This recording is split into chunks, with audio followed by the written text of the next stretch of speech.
For at slå den første maske op, så vil jeg holde mit garn sådan her. Folde det en gang over, og tage den her tråd igennem den her løkke. Og så vil jeg stramme til. Så har jeg lavet den første maske. For at slå de resterende masker op, så vil jeg holde min tråd i den ene hånd, og bruge mine fingre til at sprede maskerne.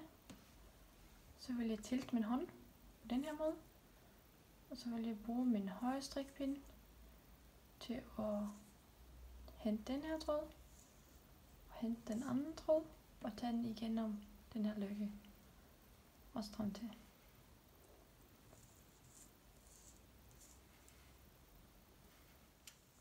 For at strikke med Magic Loop, så bliver jeg nødt til at tage min wire igennem nogle af maskerne på den her måde. I den ene side. Så vil jeg også gøre det i den anden side. Tag maskerne ud på pinden og wiren igennem.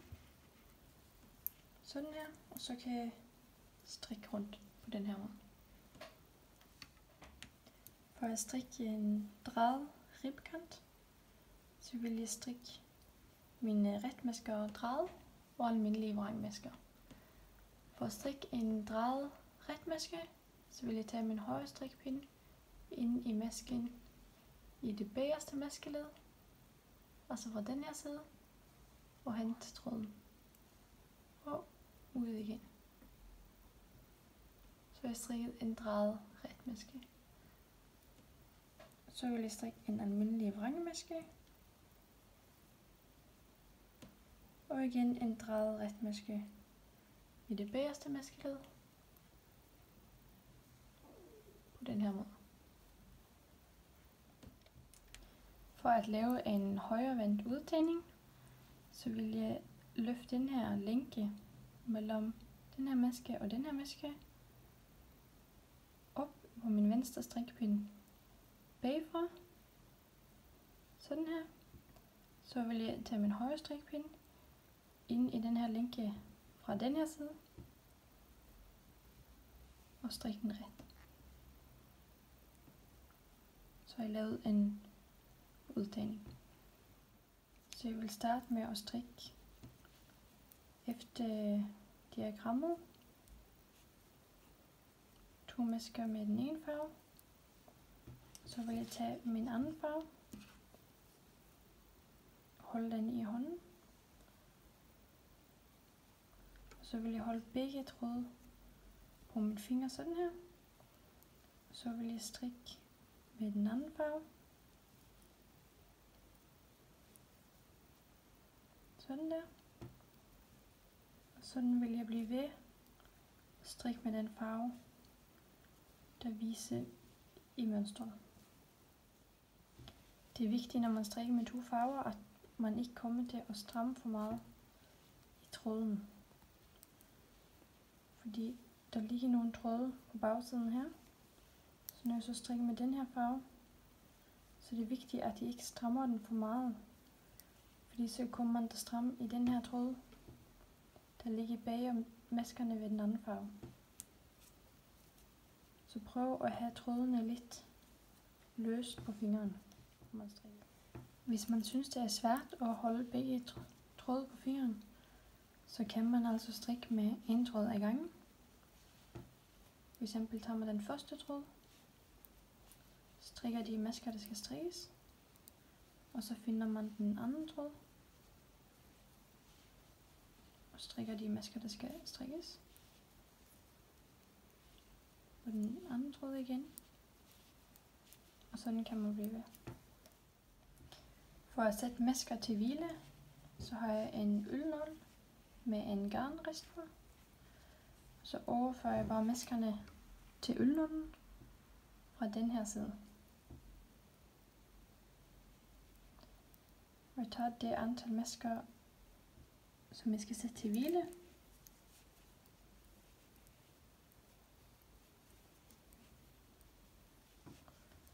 Og trækker ølnålen og garntråden igennem maskerne. og så ligger maskerne til hvile på den her tråd.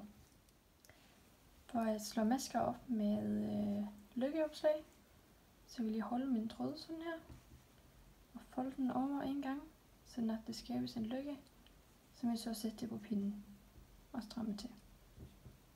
Og sådan har jeg lavet en maske med lykkeopslag. Når man har slået maskerne op, så kan man bare strikke videre, ligesom før. Og i næste omgang kan de her masker strikkes som almindelige masker. For at lave en indtagning, så har jeg først strikket så mange masker, som der står, og så vil jeg strikke 2 masker ret sammen. Det gør jeg ved at tage min højre strikpind ind i begge maskerne, som om de skulle strikkes ret, og tager tråden igennem begge maskerne. Og så har jeg lavet en indtagning. For at se, om man skal lave en indtagning eller strikke en omgang ret, så kan man se, hvis der er en maske og 2 masker, der kommer fra den, så betyder det, at man har lige lavet en indtagning. Man skal derfor strikke ret. Og derefter kan man se, at der vil være 2 masker, der går sammen på en maske, hvor man har lavet indtagningen, og en omgang ret ovenpå. For at trække tråden igennem maskerne, har jeg taget tråden på en uldnål, og jeg vil overføre maskerne over på uldnålen fra den her side. Det vil jeg gøre med alle maskerne. Og så vil jeg trække tråden igennem maskerne.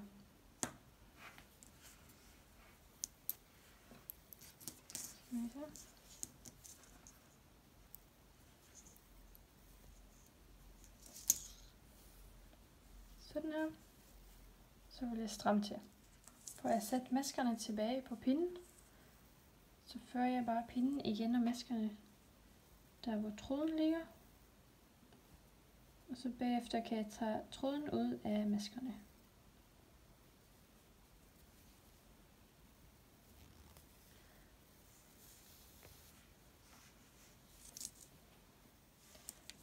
For at samle masker op, så vil jeg holde min tråd i min højre hånd, som om jeg skulle strikke. Og så vil jeg tage min højre strikpind ind i en aflukket maske og tage tråden med ud på den anden side. Så vil jeg gå videre til næste maske. Og de her masker, der er slået op med lykkeopslag, der skal man samle op ind i masken på den her måde. Når jeg har samlet op det antal masker, jeg skal strikke, så vil jeg tage en maskemarkør på pinden, og så vil jeg bare strikke rundt i glat strik med Magic Loop. Så jeg vil hele tiden tage wire ud igennem nogle af maskerne på begge sider, så det kan komme til at strikke rundt på tommelen. Jeg vil hæfte enderne på vrangsiden af vanten, og jeg vil bruge en uldnål til at sy tråden lidt igennem nogle masker. Måske frem og tilbage, så den ligesom festes i maskerne. Så vil jeg lave en lykke, som jeg så tager tråden igennem og strammer til. Så vil jeg afslutte med en knude.